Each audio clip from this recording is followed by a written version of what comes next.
So first tell us what we're seeing out here. Well, we're seeing that we're in a car because it's super windy outside, Yes. which is great for us because that means it's a great day to make renewable energy with wind. So what we're seeing is we've got new turbines out here. We've just finished the repowering of our Leaning Juniper project. This is about a 100 megawatt project. We just invested about $100 million this summer, replacing all the nacelles, the hubs, and the rotors, kind of everything on top of the towers you see out there. That's all brand new. We're making about 28% more energy than we were. We expect to make that much more as compared to the equipment that we used to have up here just about a year ago.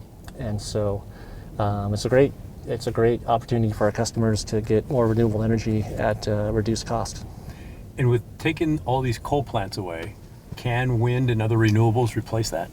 They can over time. I think it's going to take, it's kind of a journey. Our IRP, Integrated Resources Plan, that just came out a couple weeks ago, that really charts a path, kind of a 20-year process of really cleaning up our generation resources and transitioning from coal and other resources, but more heavily into renewables. And that's what our customers want, and that's where we're going. And will there be a gap, or will there be enough renewables when all the coal shuts down? Well, all the coal won't shut down. It'll continue to be an important part of our portfolio, but a smaller portion of it. And so as we transition from being less coal intensive to more focused on renewables, we will keep the lights on and keep the system balanced as we always do. Okay. And there was the projections that in 5 years, I think, or by 2024, there's a 30-some% chance on a loss of load.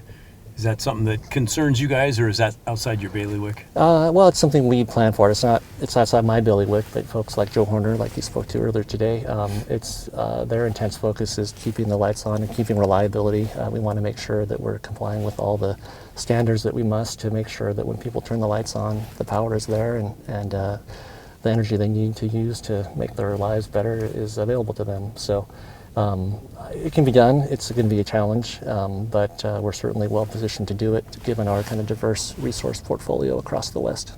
I was asking you, will all the renewables be ready in the next 5 or 6 years to replace the stuff, even that's just planned to come off then? Yeah, I mean, I think the coal kind of phase out of some of the units that we're getting out of, we will have new renewables in place for when those units come offline. Those are kind of more looking toward 5 years and beyond, and some of those plants will still be running beyond that.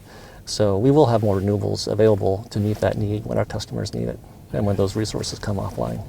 And I'll bet it's a little more tricky though, because when the wind's not blowing.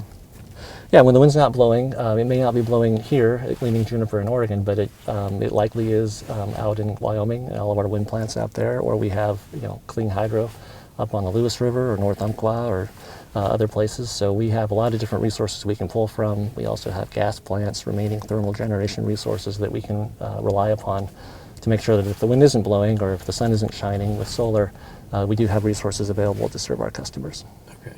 And how efficient are these?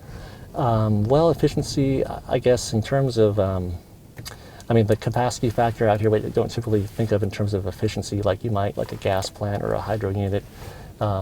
I guess I could think of the theoretical efficiency, but no, I don't want to get too. Don't go down an engineering hole. Yeah, I guess these projects operate. They have this project has about a 34% capacity factor, meaning that 34% of the time it would be running 100%. If that's kind of they go up and down from 0 to 100%, but on average, a project like this operates about a third of the time, producing full power.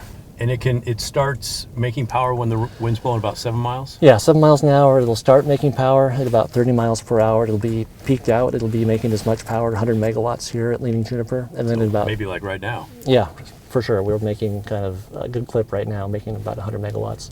And then when the winds get up to about 60 miles per hour, then things start to shut down and kind of get more into a safe zone so they can kind of wait out those high winds and then come back online when the winds are more manageable.